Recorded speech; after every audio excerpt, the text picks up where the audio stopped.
Hi welcome to four sides TV.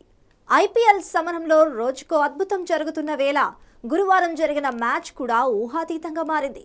Sun Risers Hyderabad తో జరిగిన match లో రాయల్ ఛాలెంజర్స్ బెంగళూరు జట్టు అద్భుత విజయాన్ని అందుకుని ఔరా అనిపించుకుంది. వరుస ఓటములతో కుంగిపోయిన బెంగళూరు జట్టు కాకలు తీరిన ఆరెంజ్ ఆర్మీపై విజయం సాధించడం ఐపీఎల్ అభిమానులను ఒకంత ఆశ్చర్యానికి గురిచేసింది.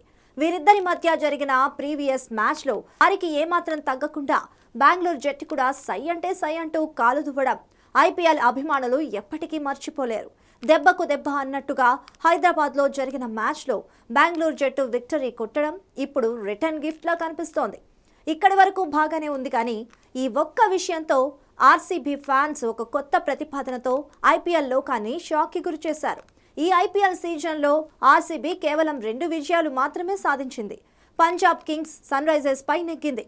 అయితే పంజాబ్ పై మార్చి 25న, ఎస్ఆర్హెచ్ పై ఏప్రిల్ 25న బెంగళూరు గెలిచింది. దీంతో ప్రతి నెలలోనే 25వ తేదీ తమకు కలిసి వస్తుందని, మే 25న ఐపీఎల్ ఫైనల్ నిర్వహించాలని పోస్టులు పెడుతున్నారు. ఇది కాస్త విడ్డూరంగా ఉన్న ఆర్సీబీ ఫ్యాన్స్ ఎమోషన్స్ కరెక్టే అని నెటిజన్లు ఫన్నీగా కామెంట్స్ చేస్తున్నారు. ఇదంతా జరగాలంటే ఆర్సీబీ ప్లే ఆఫ్స్ కు చేరాలి కదా అని మరికొందరు వ్యంగ్యంగా అంటున్నారు.